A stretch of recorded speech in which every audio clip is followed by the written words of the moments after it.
ఏంటండి ఏ ఊరు దొరకట్టు తాడిపత్రి పేరు ఎందుకు చెప్పావు? ఆ ఊళ్ళో ఆయనకి చుట్టాలు ఉంటారు, నాకేం చెప్తే చెప్పావు. ఆనందరావు అంకుల్ అని ఎందుకన్నా? ఒకే ఊరిని చెప్పి తెలియదంటే డౌట్ రాదా? నా ప్రశ్నకు సమాధానాలన్నీ నీ దగ్గర ఉంటాయి, నీ సమాధానాలకు సాక్ష్యాలన్నీ వాళ్ళ దగ్గర ఉన్నాయి. ఏదో తప్పు చేసినట్టు మాట్లాడతారేంటి? అక్కడికి ఒక ఐడియాతో చెప్పి. నువ్వు ఐడియాతో చెప్పావు, ఎయిర్టెల్తో చెప్పావు, వాళ్ళకి ఎందుకయ్యా? ఆ ఆనందరావు గారి నెట్వర్క్ కలిసిందంటే మనం కవరింగ్ ఏరియాలో ఉన్నాం. అన్ని అప్సకర్ల మాటలు మీరు ఏం జరగదండి. సర్లేండి, సర్లే పదండి.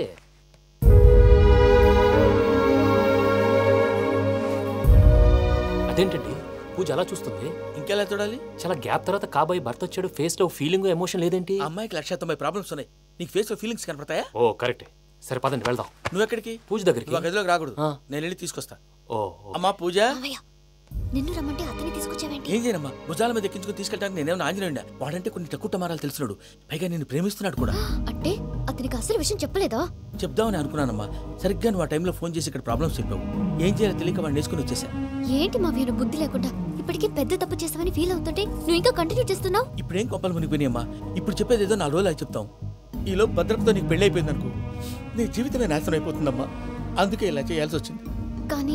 కానీ లేదు గీనీ లేదమ్మా, ఇక్కడి నుంచి బయటపడ్డ తర్వాత వాడి కాళ్ళ వెళ్ళబడి నేను ఏదో సరి చెప్పుకుంటాను కదా, సరేనా? సరే అంటే కాదమ్మా, వాడితో నువ్వు కొంచెం క్లోజ్గా ఉండాలి. అంటే వెళ్ళి వాటేసుకోవాలా? వాడు అదే ఎక్స్పెక్ట్ చేస్తున్నాడమ్మా. ఏంటి? ఏం లేదమ్మా, వాడితో కొంచెం సరదాగా ఉండమని అంటున్నాను. రా చెప్తా. చూసావు బాబు, నీ మీద బెంగతో ఎలా చిక్కిపోయిందో. ఇదంతా నాటకం అని నాకు తెలుసు. నేను యూరోప్ రావడం, అక్కడ మీరు పూజను నాకు పరిచయం చేయడం, ఇదంతా కూడా ఆ పైవాడు ఆడుతున్న నాటకం. మనం జస్ట్ పాత్రధారులు అంతే. మన ఇద్దరికి రాసి పెట్టింది కాబట్టే ఇదంతా జరిగింది. మధ్య మధ్యలో చిన్న చిన్న ప్రాబ్లమ్స్ వస్తాయి, వాటికి మనం కంగారు పడకూడదు. మిమ్మల్ని ఇక్కడి నుంచి తీసుకెళ్లే బాధ్యత నాది. మీరు హ్యాపీగా ఉండండి, ఏదో ఒకసారి నవ్వండి, ఇంకా ఇంకా అది అది అలా నవ్వుతూ ఉండండి.